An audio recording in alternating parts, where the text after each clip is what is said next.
আচ্ছা, এই পার্টটাতে আমরা দেখবো যদি আমাদের মডেলে মাল্টিকোলিনিটি থাকে তখন আমরা কিভাবে এস্টিমেট করতে পারি। আর এস্টিমেট করতে গেলে কি প্রবলেম আমরা পড়বো সেটা দেখবো। যখন আমাদের প্রিভিয়াস মডেলগুলো ছিল, ধরলাম এখানে মাল্টিকোলিনিটি নাই,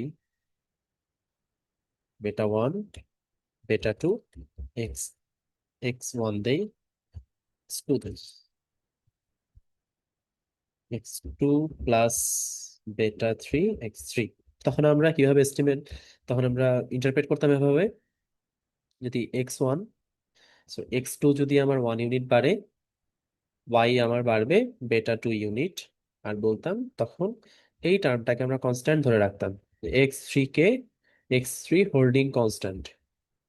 আমরা এভাবে ইন্টারপ্রেট করতাম, মনে আছে মনে হয় কোন চ্যাপ্টারে দেখছিলাম, 7-এ মনে হয় দেখছিলাম, holding the other variable constant, এভাবে আমরা ইন্টারপ্রেট করতাম। কিন্তু যদি আমার এক্স টু আর এক্স থ্রির মধ্যে কোনো রিলেশন থাকে, তখন কিন্তু আমি চাইলেই বলতে পারি না যে এক্স থ্রি কে আমি এখন কনস্ট্যান্ট রেখে দিব, কারণ ওদের মধ্যে তো রিলেশন অলরেডি আছে। আমি কিভাবে বলবো যে এক্স থ্রি কে আমি কনস্ট্যান্ট রেখে বেটা টু কে আমি ইন্টারপ্রেট করছি? এভাবে আমরা বলতে পারবো না, আলাদা করে এভাবে বলা পসিবল না, ইন্টারপ্রেটই করতে পারবো না যখন ওদের মধ্যে একটা রিলেশন থাকবে। তো ধরো এখানে মাল্টিকোলিনিটি আছে, থাকার পর আমি এক্সাক্ট যদি মাল্টিকোলিনিটি থাকে তাহলে তো আমার ওই বেটা টুকে আমি বেরই করতে পারবো না, লাইক যে প্রিভিয়াস দেখলাম এখানে, তখন আমার রেজাল্টই বের হবে না। কিন্তু যদি সিভিয়ার না থাকে, মানে যদি কোনো এরর টার্ম থাকে, একদম এক্সাক্ট হবে না, হাই হতে পারে, হাই থাকলেও রিগ্রেশন রান করলে রেজাল্ট আমাকে দিবে, সে রেজাল্ট আসবে এমন, নর্মালি একটা রেজাল্ট আসতে পারে। তাহলে রেজাল্ট আসার পর যে মডেলটা দাঁড়াবে সেটা হবে, আমি স্মল ওয়াই আর স্মল এক্স দিয়েই লিখি, বই এভাবেই লেখা আছে এটা দেখানোর জন্য। টু বেটা থ্রি,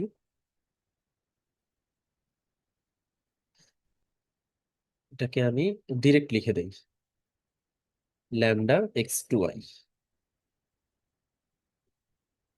প্লাস আমার এরর।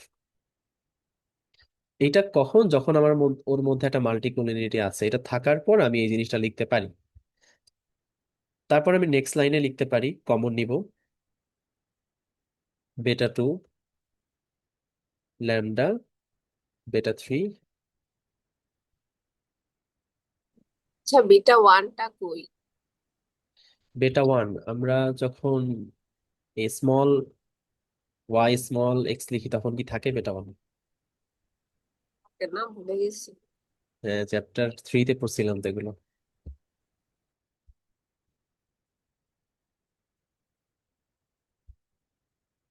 আচ্ছা, আমি এখন এই টার্মটাকে, এইটাকে তুমি চাইলে যে কোনো একটা কোফিশিয়েন্ট বলতে পারো, যেহেতু এক্স টু আর এক্স থ্রির মধ্যে একটা রিলেশন আছে, ওকে আমি সিঙ্গেল একটা আচ্ছা ভ্যারিয়েবলে নিয়ে আসলাম, এক্স টু বল। রিয়াদ, হুম হুম। এখানে একটু এই লাইনটা আবার কিভাবে এসেছে আর একটু যদি ভেঙে বলতে, এটা এইটা বুঝতে পারিনি। আচ্ছা, সেকেন্ড লাইনটা, হ্যাঁ। আমি তাহলে এই সেকেন্ড লাইনটা নাকি ফার্স্ট লাইনটা? সেকেন্ড লাইনটা আমরা আচ্ছা, আমি একটা লাইন স্কিপ করছিলাম, ওই অলরেডি। লাইনটাও লিখে দেই, তাহলে দেখ ক্লিয়ার হয় কিনা এখন।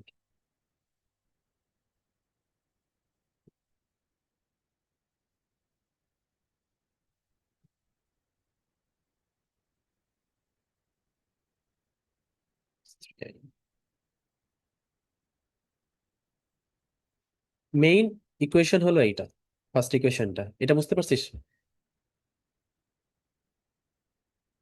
হ্যাঁ, বুঝতে পেরেছি। আচ্ছা, আর এইটাকে আমি ঘুরাই দেই। এখন রিলেশনটা হলো lambda X two is equal to X three, তাহলে এক্স থ্রির বদলে আমি এটা লিখতে পারি। হ্যাঁ, লিখতে পারি। আচ্ছা, তাহলে আমার এখানে আমি চাইলে কমন নিতে পারি না?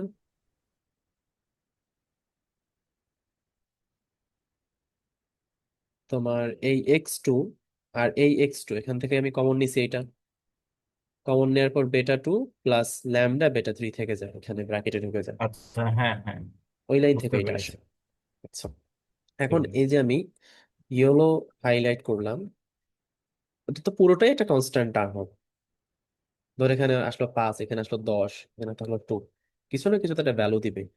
সেই ভ্যালুটাকে আমি ধরো লিখলাম, কমপ্লিট করি, এটাকে লিখতে পারি আমি আলফা লিখতে পারি। এই ভ্যালুটাকে আমি আলফা লিখলাম,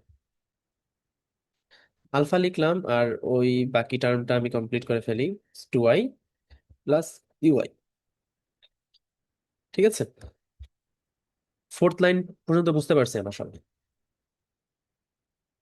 তার মানে আমার যে মডেলটা এখন আমি পাবো সেটা হলো yi is equal to alpha X two I plus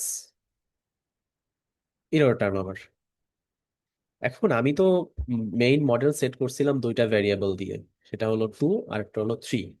আলাদা আলাদা ভ্যারিয়েবল ছিল, কিন্তু ওদের মধ্যে যেহেতু একটা রিলেশন আছে, রিলেশনের কারণে আমি এই লাইনে আসতে পারি একটা একটা পর্যায়ে গিয়ে। আমি এখন আলফাকে চাইলে এভাবে লিখতে পারি, আলফা ইজ ইকুয়াল টু, আমি হ্যাট দিয়ে দেই, বেটা 2 হ্যাট প্লাস ল্যামডা বেটা 3 হ্যাট। ধরো এখানে আমি ভ্যালুটা পেলাম 10, এটা হলো 10। এখন এখানে যেহেতু এটাকে তুমি এখন নর্মালি ভ্যারিয়েবল হিসেবে চিন্তা করো, এই বেটা 2 আর বেটা 3, ওর জন্য কিন্তু চাইলে কোটি কোটি ভ্যারিয়েবল, মানে কোটি কোটি ভ্যালু দিয়ে কিন্তু আমি টেনে আসতে পারি। আমি চাইলে বলতে পারি 2 8, চাইলে বলতে পারি 3 7, আমি চাইলে বলতে পারি 1 9, আমি চাইলে বলতে পারি 1.1 8.9। এভাবে কোটি কোটি ভ্যালু ইনসার্ট করে আমি আলফার ভ্যালু কিন্তু 10 আনতে পারি। তো 10 আমি ঠিকই পাবো, ঠিক আলফার ভ্যালু ঠিকই পাবো, কিন্তু এই বেটা 2 আর বেটা 3, ওর আসল ভ্যালুটা যে কি সেটা কখনো আমি আলাদা করে বের করতে পারবো না। তো প্রবলেম এখানেই হয়, যখন এক্সাক্ট মাল্টিকোলিনিয়ারিটি থাকে তখন আমাকে একটা রেজাল্ট দেখাবে ঠিকই, কিন্তু ওদের এক্সাক্ট ভ্যালুটা কত সেটা আমি বের করতে পারি না। বেটা 2 আর বেটা 3 আমাকে দেখায় 2 এর ইফেক্ট দেখাবে, 3 দেখাবে x3 এর ইফেক্ট, কিন্তু ওদের ইফেক্টটা আলাদা আলাদা করে কিন্তু আমি বের করতে পারি না, কারণ এখানে আমার কাছে মাল্টিপল অপশন আছে। 1 9 হতে পারে, 2 8 হতে পারে, 3 7 হতে পারে, 1.1 অ্যান্ড 8.9, কোটি কোটি রিলেশন আমি এখানে ফর্ম করে এই 10 পেতে পারি। তো মাল্টিকুলারিটি থাকলে এই প্রবলেমটা হয়, আমি আলাদা করে ওদেরকে বের করতে পারি না। তো প্রশ্নে যদি, যেহেতু চ্যাপ্টারটা পুরোটাই থিওরিটিক্যাল, এমন প্রশ্ন দিতে পারে যে কেন আমি ওদেরকে আলাদা করে ডিফাইন করতে পারি না, তখন আমরা এই এতটুকু অ্যালজেব্রা দেখাই দিব, যেখানে আমার অসংখ্য রিলেশন মেক করতে পারি আমি আলফা বের করার জন্য। তাই বেটা 2 আর বেটা 3 ভ্যালু আসলে যে কি সেটা আমি আলাদা করে বলতে পারছি না, কারণ এখানে অনেকগুলো কম্বিনেশন নেওয়া পসিবল। বুঝতে পারছো এইটুকু?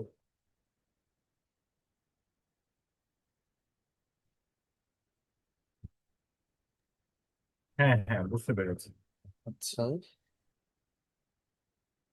আচ্ছা, এটা কখন করব?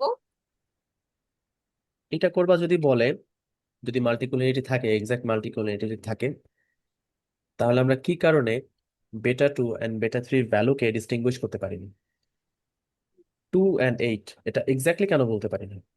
তুমি ধরো বললা এটার ভ্যালু হলো 2 আর 8, আমি এসে বলে দিতে পারি এটার ভ্যালু হলো 3 and 7। আমারটাও ঠিক, তোমারটাও ঠিক, তাহলে কোনটা সঠিক আসলে?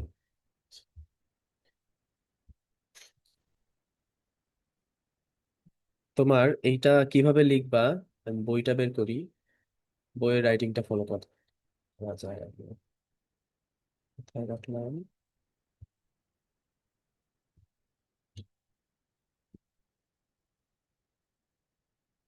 এই যে দেখো এখানে লেখা আছে, পেজ নাম্বার কত, 325। এই পেজে আমি যে কথাগুলো বললাম সেটা এখানে দেয়া আছে। এই যে দেখো সুন্দর একটা লাইন লেখা আছে,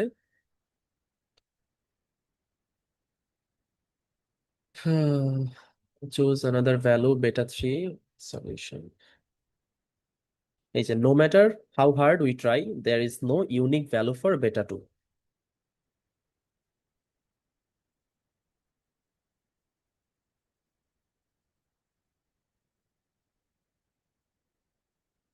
আরেকটা লাইন লেখা আছে, in the case of perfect multicollinearity one cannot get a unique solution unique solution মানে কি, এক্স এর জন্য একটা ভ্যালু পাই, ওয়াই এর জন্য একটা ভ্যালু পাই।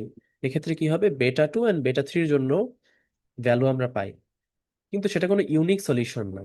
আমি বলতে পারবো না বেটা টু এর ভ্যালু হলো 5, বেটা থ্রির ভ্যালু হলো 7। এইভাবে আমরা কোনো ইউনিক সলিউশন আসতে পারবো না। প্রশ্ন ভাবে আসলে এটা দিয়ে দিতে পারো, এটা দেওয়ার মতো প্রশ্ন, যে আমরা ইউনিকলি এস্টিমেট করতে পারি না। ইউনিকলি কি এস্টিমেট করতে পারি? ইউনিকলি আমরা আলফাকে এস্টিমেট করতে পারি। আলফা মানে কি, বেটা টু আর বেটা থ্রি, মানে দুইটার যে ইফেক্ট, একসাথে ইফেক্ট আমরা ঠিকই বের করতে পারি, উইচ ইজ আলফা। এই যে আলফা, দেখো, আমরা the linear combination is uniquely estimated by alpha. আলফার ভ্যালু যেটা পাবো, এটা রাইট, বের করতে পারি। কিন্তু এই বেটা টু আর বেটা থ্রি, যেহেতু ওদের মধ্যে মাল্টিপল কম্বিনেশন নেওয়া পসিবল, তাই এক্স্যাক্টলি বলতে পারবো না টু অ্যান্ড থ্রির ভ্যালু কি হবে, বাট আমরা আলফার ভ্যালু এস্টিমেট করতে পারি।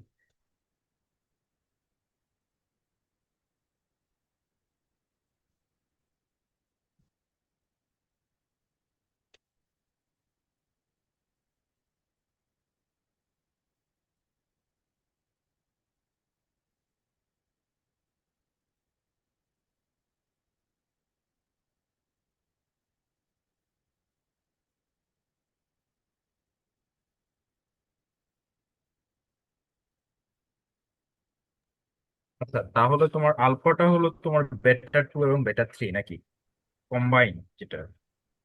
একসাথে দুইটার ইফেক্ট, সাথে আবার ল্যামডা আছে, কিন্তু মানে দুইটা যোগ করে বলিস না আবার, সাথে একটা ল্যামডা আছে।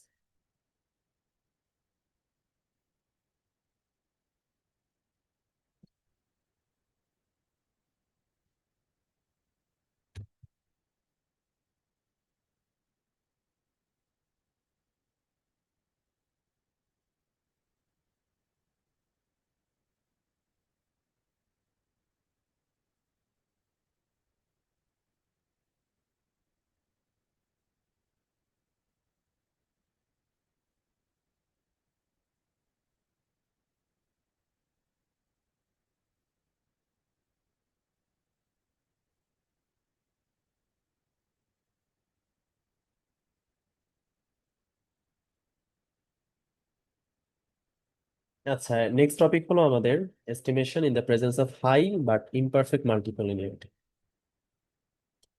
একটু আগে যে ডিসকাশনটা ছিল সেটা কি, পারফেক্ট মাল্টিকলিনিয়ারিটি। এখন দেখবো ইমপারফেক্ট মাল্টিকলিনিয়ারিটি থাকলে কি হয়।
আচ্ছা, এই ফর্মুলাটার দিকে একটু তাকাও।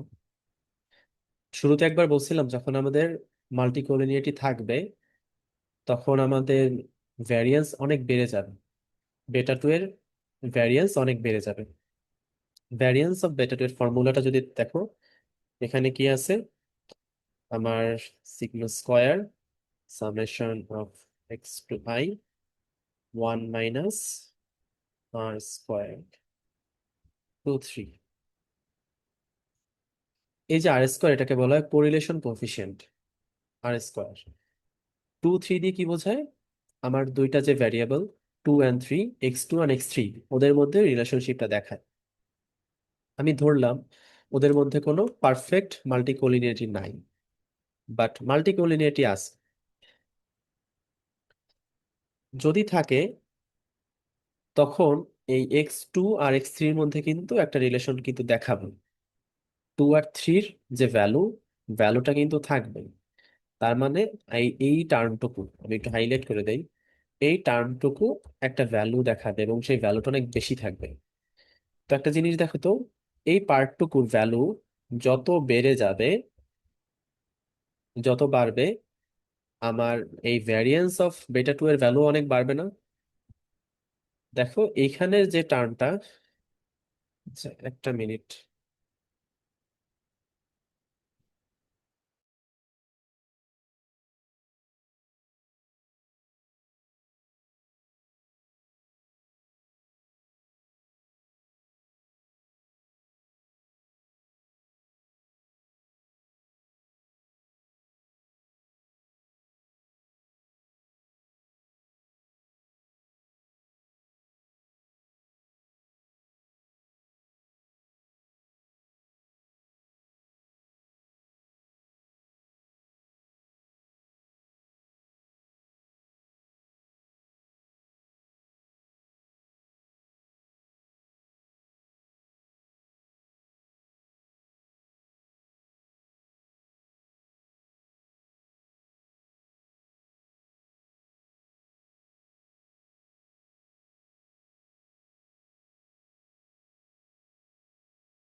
হ্যাঁ দেখো এখানে আমার ভ্যালুটা যদি হয় 0.9, 0.9 হলে ওয়ান থেকে বড় একটা ভ্যালু যদি মাইনাস করে দেই, ভ্যালুটা থাকে খুবই কম, ধরো আসবে 0.1। তার মানে ছোট একটা ভ্যালু যদি আমার ডিনোমিনেটরে থাকে, অবশ্যই নিউমারেটরের ভ্যালুটা বেড়ে যাবে। নিউমারেটর বলতে আমার মেইন যে ভ্যালুটা সেটা বেড়ে যাবে। আবার এই ভ্যালুটা যদি থাকতো 0.1, এখানে হতো আমার 0.9। তো আমার ডিনোমিনেটরের ভ্যালু যদি অনেক বেড়ে যায়, তখন আমার মেইন টার্মটার ভ্যালু কমে যেত। তাহলে যদি আমার ইমপারফেক্ট মাল্টিকুলারিটিও থাকে, তখন আমার ভ্যারিয়েন্সটা কিন্তু অনেক বড় হয়ে যাবে, বিশাল বড় একটা ভ্যারিয়েন্স। তো যখন ভ্যারিয়েন্স বড় হলে কি প্রবলেম দেখা যায়? ভ্যারিয়েন্স যখন বড় হয়, তখন আমি ওকে প্রপারলি এস্টিমেট করতে পারি না। কারণ যখন আমরা এস্টিমেট করি, তখন আমরা নিচে স্ট্যান্ডার্ড এরর দিতাম। যখন আমরা কনফিডেন্স ইন্টারভাল বের করতাম, তখন আমার ফর্মুলায় ডিনোমিনেটর স্ট্যান্ডার্ড এরর থাকতো। স্ট্যান্ডার্ড এরর কোথা থেকে আসে? ভ্যারিয়েন্স থেকে আসে। তো এখানেও ওই একই প্রবলেম আমরা পড়ি, এটা লুপের মধ্যে পড়েছে। তার মানে যদি আমার পারফেক্ট মাল্টিকুলারিটি নাও থাকে, যদি মাল্টিকুলারিটি থাকে, জাস্ট থাকলেও ভ্যারিয়েন্সের ভ্যালু অনেক লার্জ হয়ে যায়, অনেক বড় হয়ে যায়। আর ভ্যারিয়েন্সের ভ্যালু লার্জ হলে আমি প্রপারলি এস্টিমেট করতে পারি। তো বিষয়টা এমন, যদি আমার মাল্টিকোলিনিয়ারিটি থাকে, সেটার ইফেক্টটা পড়ে আমার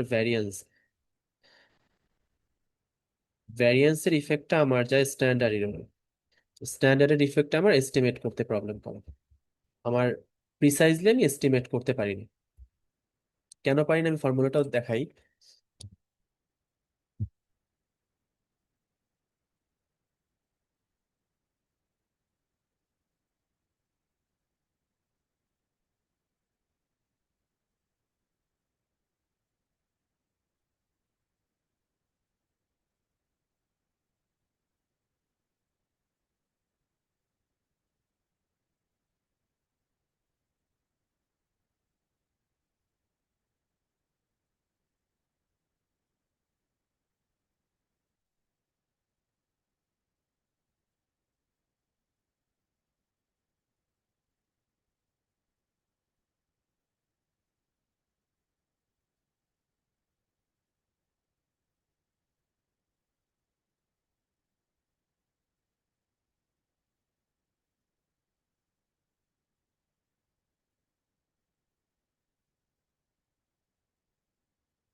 এটা মূলত প্রিসাইজলি এস্টিমেট করতে পারি না,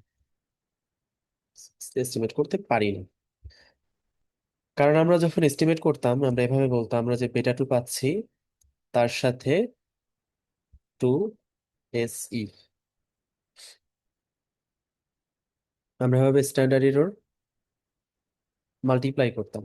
তো দেখো, যদি এই স্ট্যান্ডার্ডের ভ্যালুটা অনেক বড় হয়ে যায়, বড় হলে কি প্রবলেম দেখা দিবে তখন? তখন আমি বলতে পারবো যে বেটা টু এর ভ্যালু 5 থেকে 15 পর্যন্ত।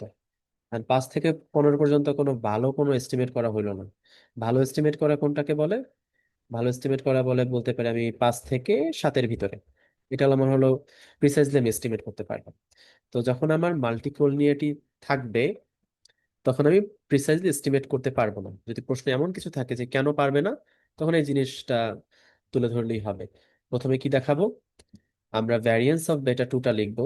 ফর্মুলাটা একটু মনে রাখা লাগবে, কারণ স্যার বলছিল যেহেতু এখানে কোনো ম্যাথমেটিক্যাল প্রুফ আমাকে দিবে না, কোনো স্টেটমেন্ট আমাকে প্রুফ করা লাগবে। স্টেটমেন্ট প্রুফ করার জন্য যে কেউ এক একজন এক এক রকমের টার্মস নিয়ে আসতে পারে তার প্রুফ করার জন্য। তো আমরা যদি এইটা ইউজ করি যে মাল্টিকুলারিটি থাকলে স্ট্যান্ডার্ড এরর বেড়ে যায়, ভ্যারিয়েন্স বেড়ে যায়, এটা বলার জন্য এই ফর্মুলাটা আমাকে দেখানো লাগবে, এজন্য এটা মেমোরাইজ করা লাগবে। তো দেখানোর পর আমরা এই কথাগুলো বলবো। যেহেতু কোএফিসিয়েন্ট কোরিলেশন, আমি এটা লিখে দেই, স্মল আর স্কোয়ারকে বলা হয় কোএফিসিয়েন্ট কোরিলেশন।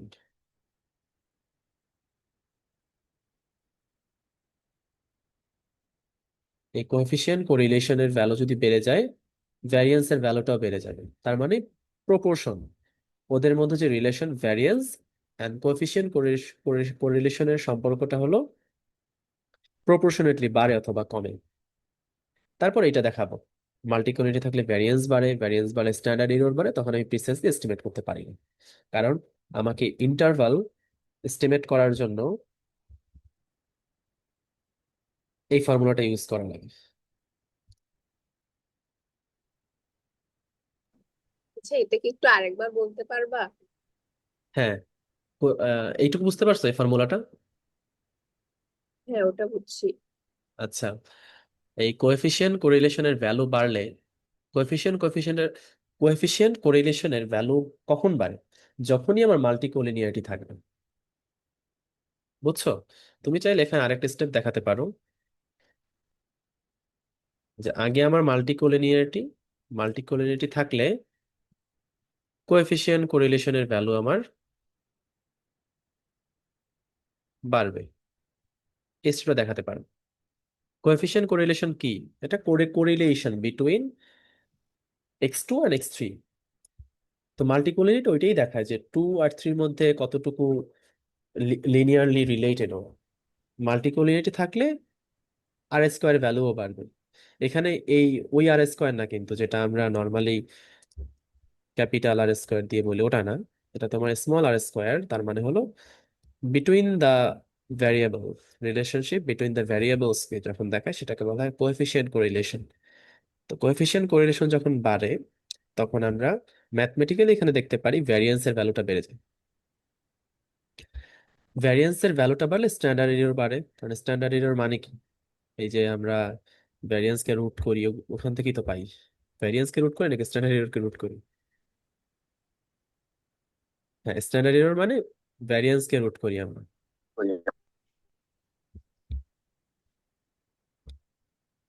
স্ট্যান্ডার্ড এরর মানে ভ্যারিয়েন্সের কে আমরা রুট করি। তো যখন আমার স্ট্যান্ডার্ড এর ভ্যালুটা অনেক বেশি বেড়ে যাবে তখন আমি প্রিসাইজলি এস্টিমেট করতে পারবো না। কেন পারবো না? কারণ আমরা যখন ইন্টারভাল এস্টিমেশন করি তখন বেটা টু হ্যাট প্লাস সিক স্ট্যান্ডার্ড এররকে আমরা মাল্টিপ্লাই করতে হয়। তো যেহেতু আমার এখানে এস্টিমেট করতে গেলে, ইন্টারভালটাকে এস্টিমেট করতে গেলে স্ট্যান্ডার্ড এররের কারণে ভ্যালুটা অনেক লার্জ হয়ে যায়, তার মানে এটা আমার কোনো গুড এস্টিমেটর হলো না প্রিসাইজলি। তোমাকে ধরো যদি বলি তোমার ইনকাম কত, তুমি বললা আমার ইনকাম হলো 10,000 থেকে 80,000, এর মধ্যে কিছু একটা হবে, এতে আমার খুব একটা নলেজ বাড়লো না তোমার এই কথা শুনে। কিন্তু আমি যদি বলি আমার ইনকাম 15 থেকে 18 হাজারের মধ্যে, এখন আমি বলতে পারি ওকে ঠিক আছে, বুঝতে পারলাম তোমার ইনকাম রেঞ্জটা কেমন। এই জন্য বুঝতে পারছো এখন? হ্যাঁ, বুঝতে পারছি। সকালে একটা মিমস দেখাইছিলাম না, এখন বুঝতে পারছো কাহিনীটার? হ্যাঁ, বুঝছি।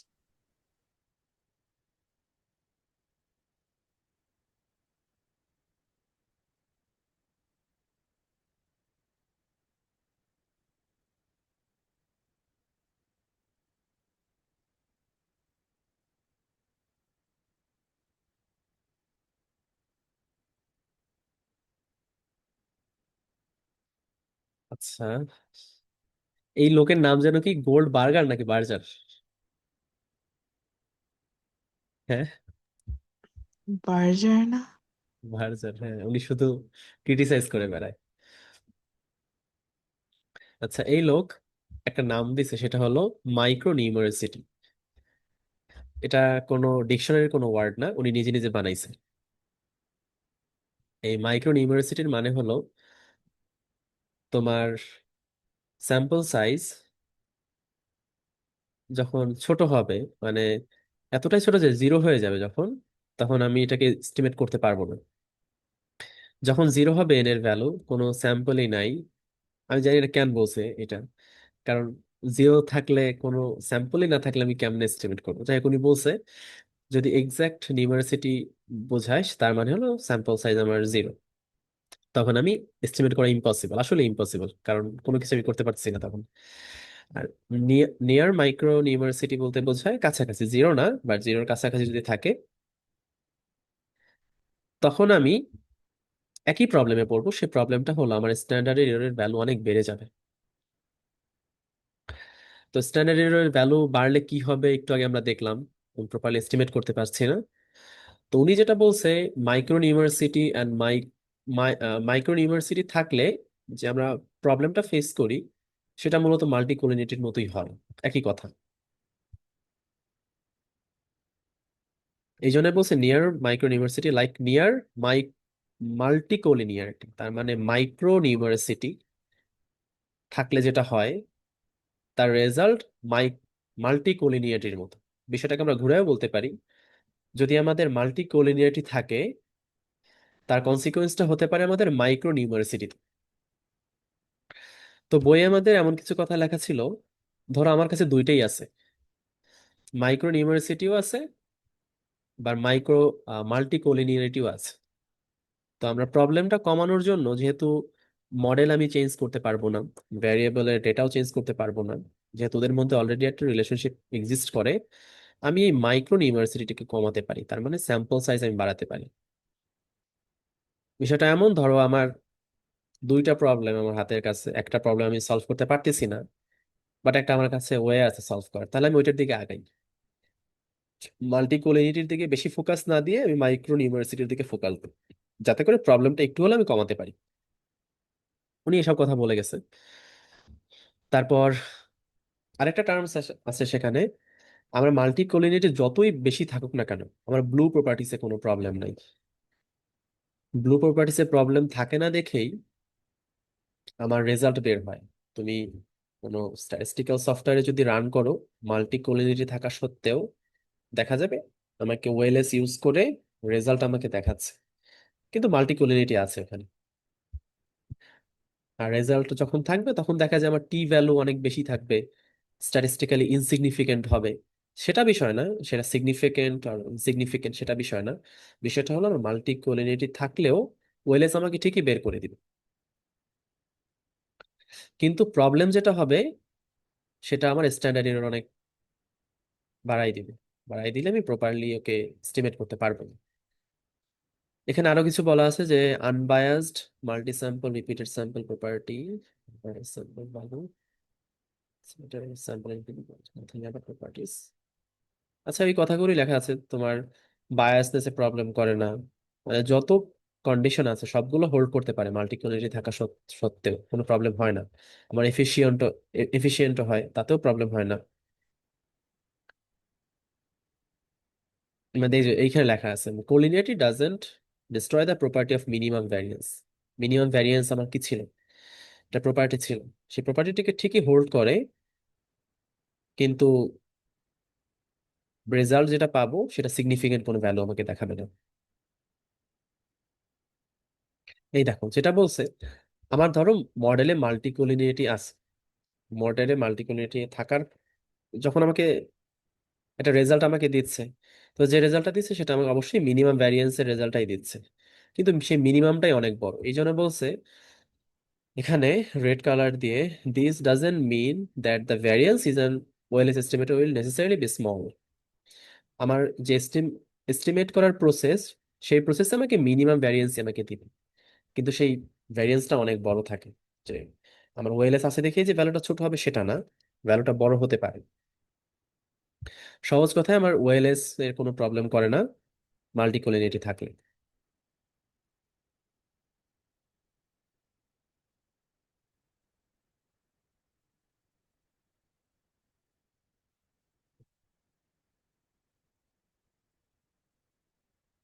আচ্ছা, আরেকটা ইম্পর্টেন্ট বিষয়, সেটা হলো মাল্টিকোলিনিটি হলো একটা স্যাম্পল ইস্যু।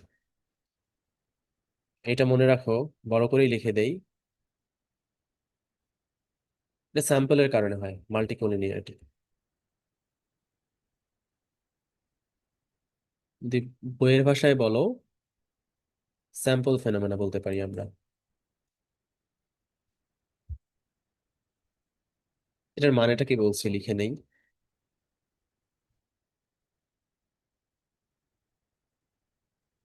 কেন বললাম স্যাম্পল ফেনোমেনা? তার কারণ হলো, আমি একটা স্যাম্পল নিলাম, ধরো হোল পপুলেশন এখানে, এখান থেকে এতটুকু স্যাম্পল নিলাম, আমাকে দেখাচ্ছে হাই মাল্টিকোলিনিয়ার।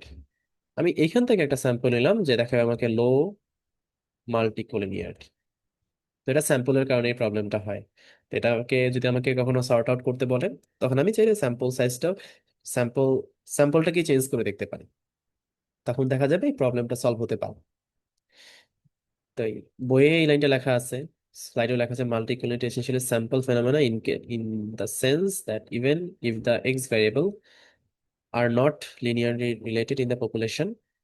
তার মানে পপুলেশনে না কখনো এই রিলেশনটা থাকে না, সম্পর্ক সমস্যাটা হয় মূলত স্যাম্পলেই।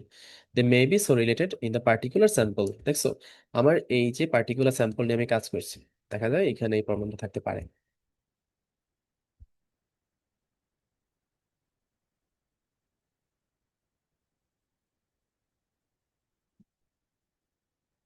এই যে আমি যে কথাটা একটু আগে বললাম, confidence interval tends to be much wider, leading the acceptance of zero null hypothesis.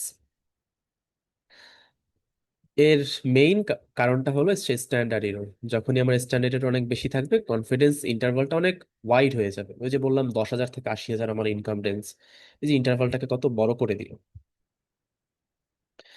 আর যখন আমার স্ট্যান্ডার্ড এরর অনেক বেড়ে যাবে, তখন আমার টি এর ভ্যালু অনেক বেড়ে যাবে, ইনসিগনিফিকেন্ট হবে। আর ইনসিগনিফিকেন্ট হলে আমরা কি করি?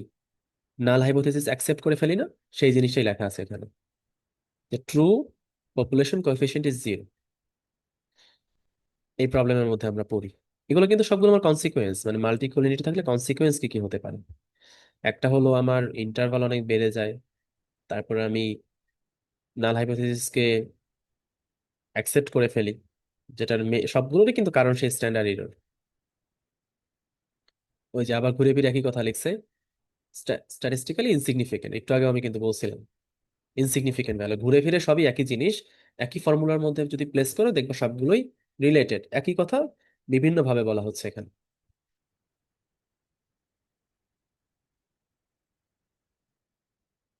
আচ্ছা, 4 নম্বরে কি বলছে? আমি মডেল রান করছি, দেখা যায় আমার আর স্কোয়ারের ভ্যালু অনেক ভালো, 0.9 আমার R square, goodness of it very high, কিন্তু কোএফিসিয়েন্ট গুলো ইনসিগনিফিকেন্ট। এটা হতে পারে, কেন হতে পারে সেটা দেখাই এখন।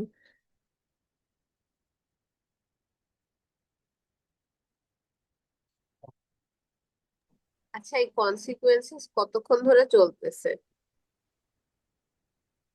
কনসিকুয়েন্স শুরু থেকেই মনে হয় কনসিকুয়েন্স চলতেছে। না, একটা তো ছিল ওই যে estimation in the presence of imperfect multicollinearity, এরপরে গোল্ড বার্জারের কথা বললো ওখান থেকে। আহ, বিষয়টা হলো, এই কনসিকুয়েন্সের আমি, আমার কাছে মনে হয়েছে সবই কনসিকুয়েন্স, তবে টপিক এন্ড করছে এর আগেই, বুঝছো? না, গোল্ড বার্জার যেটা আছে ওটা most of theoretical consequence sir বলছিল ক্লাসে। হ্যাঁ আর হ্যাঁ পরে যেটা রিয়াদ শুরু করেছে যে ওই যে এই যে একটু আগে প্র্যাকটিক্যাল কনসিকুয়েন্স থেকে একটা লার্জ ভ্যারিয়েন্স, তারপরে এখন ফার্নাম